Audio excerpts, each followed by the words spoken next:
الرحمن الرحیم.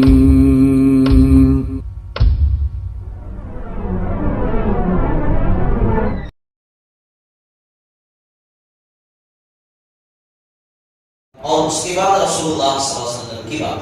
تو آج میں آپ لوگوں کے سامنے کتاب اللہ میں سے سورہ بقرہ میں وہ رکوع جس میں رمضان کے بارے میں تذکرہ کیا گیا ہے وہ پورا رکوع کا مختصر خلاصہ رکھوں گا، مختصر اور یقیناً بڑا فائدہ مند ہوگا. جو لوگ رمضان سے فائدہ اٹھانا چاہتے ہیں میں ان کو مشورہ دوں گا کہ سب سے پہلے بلکہ آج ہی یہ رکوع ترجمہ اور تفسیر ضرور پڑھو. سورۃ البقرہ کی رکوع نمبر 7 ہے. سورۃ البقرہ کی رکوع نمبر 7 اور آیت نمبر جو ہے وہ 183 سے لے کر کے آیت نمبر 188 تک یہ ضرور پڑھیں. اس ایک رکوع میں اللہ نے رمضان کے بارے میں مکمل تذکرہ کیا ہے، روزوں کے بارے میں مکمل تذکرہ کیا ہے. میں بہت مختصر انداز میں جو ہے آپ لوگوں کے سامنے ذکر کروں گا کہ اس میں اللہ نے کی باتوں کا تذکرہ کیا. آپ سن کر حیران رہ جائیں گے. کبھی آپ لوگوں نے اس اینگل سے اس رکوع کو دیکھا نہیں تھا. سب میں وہ بتانا چاہتا ہوں. اب آپ دیکھیے اللہ نے اس رکوع کی جو شروعات کی ہے یا ایھا الذین آمنوا کتب علیکم الصیام کما کتب علی الذین من قبلکم لعلکم تتقون. بڑی مشہور ہے. جب بھی رمضان روزہ آتا ہے یہ آیت پڑھی جاتی ہے کہ اے ایمان والو تمہارے اوپر روزے فرض کیے گئے تھے، تم سے پہلے کے لوگ تھے ان کو بھی روزے دیے گئے تھے اور روزے تم کو دیے اس لیے گئے ہیں تاکہ تم متقی ہو جاؤ. پھر اس کے بعد اللہ نے کہا اس کے بعد والی آیت ایام معدودات، گنتی کے چند دن ہیں، بہت زیادہ نہیں ہے.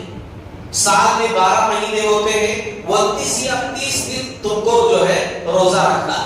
پھر اس کے بعد اس میں احکام و مسائل اللہ نے بیان کیا ہے کہ کوئی آدمی ایسا ہے جو بہت بیمار ہے، روزہ نہیں رکھ سکتا، اپنی جگہ پر مسکین کو کھانا کھلائے.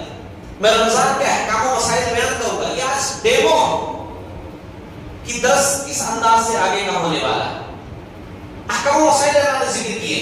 پھر اس کے بعد کہا کہ دیکھو رمضان اس لیے خاص ہے، یہ خاص مہینہ اس لیے ہے کیونکہ شہر رمضان الذی انزل فیہ القرآن، ہم نے اس مہینے میں قرآن کو نازل کیا ہے. قرآن کتاب ہدایت ہے، قرآن کے ذریعے ہدایت ملتی ہے ہمیں. اور وہ کتاب کب نازل کی گئی ہے؟ اس مہینے کے اندر نازل کی گئی ہے. تو یہ مہینہ بڑا بابرکت ہے. ہم تمہیں متقی بنانا چاہتے ہیں اس مہینے سے اور اس مہینے میں ہم نے قرآن کو نازل کیا ہے. پھر اس کے بعد اللہ رب العالمین نے دیکھو رمضان کا تذکرہ کیا اور اچانک آیت نمبر 186 میں اللہ نے کہا وَإِذَا سَأَلَكَ عِبَادِي أَنِّي فَإِنِّي قَرِيبٌ. جب میرے بندے میرے بارے میں سوال کریں، اے نبی اگر آپ سے سوال کریں میرے بندے میرے بارے میں تو آپ بتاؤ کہ میں بہت قریب ہوں. اجیب دعوت الداعی اذا دعان، جب کوئی پکارنے والا مجھے پکارتا ہے تو میں اس کی پکار کا جواب دیتا ہوں، اس کی پکار کو سنتا ہوں. یعنی کہ رمضان کا تذکرہ کرتے کرتے احکام و مسائل کا تذکرہ کرتے کرتے اچانک اللہ نے کہا دعا کے بارے میں. دعا یہی تو بات ہے نا کہ وَإِذَا سَأَلَكَ عِبَادِي، میرے بندے میرے بارے میں سوال کریں تو بتاؤ کہ بڑا قریب ہوا. اللہ کی اس بیان سے اس بات کا خلاصہ ہو گیا کہ یہ جو کہتے ہیں کہ بھئی دعاؤں کے اندر بھی وسیلہ بہت ضروری ہے، ہر چیز میں وسیلہ بہت ضروری ہے، چھت پر جانے کے لیے سیڑھی ضروری ہے، بڑے آدمی تک پہنچنے کے لیے چپراسی تک پہنچنا ضروری ہے، وہ بات ہی یہاں پر نہیں. جب آپ کے منہ تک پانی لگا دیا گیا تو اب پھر اس میں بیچ میں کچھ لانے کی ضرورت ہے؟ اب تو خالی پینے کی ضرورت ہے. تو اللہ نے کہا میں بہت قریب ہوں، سیڑھی کی ضرورت ہی نہیں. چھت جب نیچے ہی آ جائے تو سیڑھی کیا ضرورت؟ جس سے ملنے جا رہے ہیں تو سامنے پہ کھڑا ہو جائے تو چپراسی ملنے کی کیا ضرورت؟ اللہ کہہ رہا ہے بندے میرے بارے میں سوال کریں تو ان کو سمجھاؤ، ان کو بتاؤ میں بڑا قریب ہوں. یہ سب کی ضرورت ہی نہیں ہے، ان کی بات سن سکتا. مجھے پکارے. ہمارا رب ہم سے بہت محبت کرتا ہے، بہت چاہتا ہے. یہ آپ چیپٹر یہ رکوع آپ پڑھو، یہ دعا کا تذکرہ. اچھا پھر اس کے بعد اللہ رب العالمین نے پھر تھوڑا احکام مسائل ذکر کیے. کب سے کب تک تم کو روزہ رکھنا ہے، تم کو فجر سے لے کر کے مغرب تک غروب شمس تک تم لوگوں کو روزہ رکھنا ہے، اچھا اس میں عبادت کرنی ہے، اللہ کو پکارنا ہے، یہ سب تذکرہ کیا اللہ نے۔ پھر اس کے بعد اللہ رب العالمین نے اسی آیت کے اندر کہا وَأَنْتُمْ عَاكِفُونَ فِي الْمَسَاجِدِ، ہے کوئی غور ہی نہیں کرتا ان باتوں پر۔ اللہ رب العالمین کہہ رہے ہیں کہ تم مجھے یاد کر رہے ہو نا، مجھ سے دعائیں کر رہے ہو نا، آنسو بہا رہے ہو نا، دنیا بھی کر رہے ہو، میں جو کہہ رہا ہوں وہ بھی کر رہے ہو، روزے رکھ رہے ہو، تم نے میری وجہ سے، میرے کہنے سے تم نے حلال چیزوں سے بھی کنارہ کشی اختیار کر لی ہے، میری قربت چاہتے ہو تو میرے بندو اگر بہت قریب ہونا چاہتے ہو تو ایک آئیڈیا اور بتا رہا ہوں، وَأَنْتُمْ عَاكِفُونَ فِي الْمَسَاجِدِ، کہ چند دنوں کے لیے صرف میرے ہی بن کر رہ جاؤ نا، دنیا ترک کر کے، دنیا تھوڑا بازو میں رکھ کر کے مسجد میں آ کر کے پورا 100% پورا وقت مجھے دے دو نا، یہی تو تم چاہتے ہو، تو تھوڑا ادھر لگا رہے ہو، تھوڑا ادھر لگا رہے ہو، ٹھیک ہے، لیکن وہاں تم آ کے کیوں مساجد پورا ہی دے دو نا، چند دنوں کی تو بات ہے، کم سے کم 10 دن ہی دے دو نا، یہ اللہ نے یاد رکھا ہے۔ غور کرو رب کتنی محبت کرتا ہے بندوں سے۔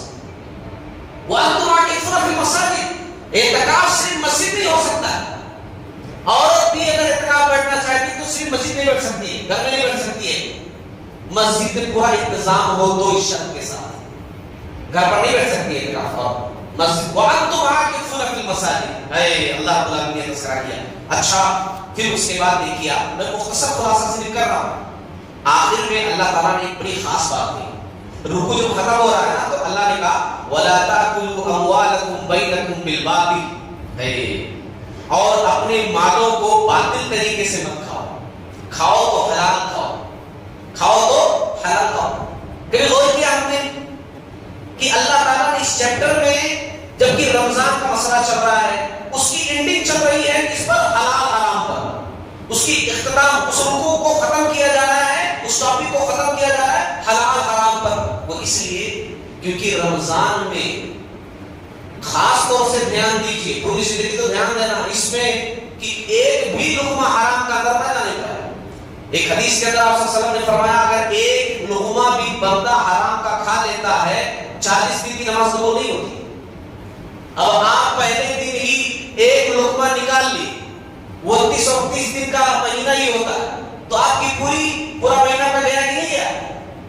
غور کو اس رکوع کو، اسی لیے میں کہہ رہا ہوں، مشورہ دے رہا ہوں کہ ابھی رمضان شروع ہو رہا ہے، اس رکوع کو ترجمہ اور تفسیر کے ساتھ پڑھو۔ اس رکوع حلال حرام بہت اہم چیز ہے، اللہ تعالیٰ نے قرآن میں جگہ جگہ کہا حلال کھاؤ اور طیب کھاؤ، حلال پاکیزہ، حلال اور طیب ہے نا، حلال کے ساتھ طیب کا بھی لفظ ہے۔ اچھا یہ حلال تو ہم سمجھتے ہیں، طیب کیا ہے؟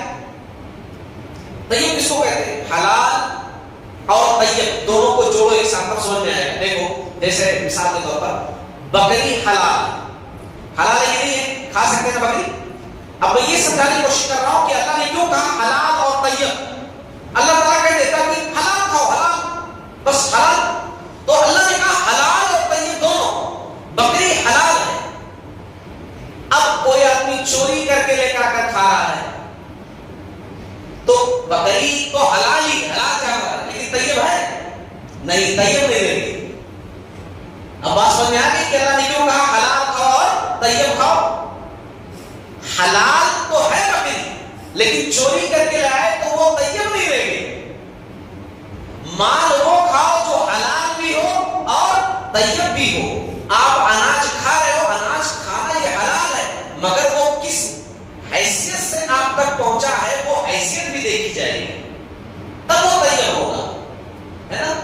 اور اگر ہم اس چیز کو اپنی زندگی میں لاگو کر لیں نا کہ حلال چیزیں ہی کھائیں گے، حرام نہیں کھائیں گے، تو اس کا فائدہ سنو، بہت بڑا فائدہ، ایک ہی فائدہ بتا رہا ہوں۔ اللہ کے نبی صلی اللہ علیہ وسلم نے ایک بڑا تذکرہ کیا، صحابہ کرام بیٹھے ہوئے تھے، آپ صلی اللہ علیہ وسلم نے کہا کہ حلال طیب کھاؤ۔ ایک صحابی کھڑے ہو گئے، کہا یا رسول اللہ صلی اللہ علیہ وسلم آپ میرے واسطے دعا کیجئے کہ میری جو بھی دعا ہو قبول، میں جو بھی دعا مانگوں وہ قبول ہو جائے، میں مستجاب الدعوات بن جاؤں، میری دعا قبول ہو جائے۔ سعد بن وقاص رضی اللہ تعالیٰ بڑے مشہور صحابی، آپ صلی اللہ علیہ وسلم نے کہا یہ چیز تو تمہارے ہاتھوں میں، تم خود کر سکتے ہو، کام میں کیا کر سکتا ہوں؟ کہاں تم اپنے جسم کے اندر ایک بھی لقمہ حرام کا نہ جانے دو، حلال اور طیب کھاؤ تو تم مستجاب الدعوات بن جاؤ، تمہاری ہر دعا قبول کی جائے گی انشاءاللہ۔ مجھے امید ہے کہ اس رکوع کو آپ لوگ ترجمہ اور تفسیر ضرور جانیں گے، ترجمے کے ساتھ اور تفسیر کے ساتھ ضرور پڑھیں گے۔ جو آپ کو اس میں سمجھ میں نہیں آیا الحمدللہ میں تو موجود ہوں۔ اللہ تعالیٰ سے دعا کرتا ہوں کہ اللہ تعالیٰ ہم تمام لوگوں کو پہلے سننے سے زیادہ عمل کرنے والا بنائے اور کتاب و سنت کے مطابق زندگی گزارنے والا۔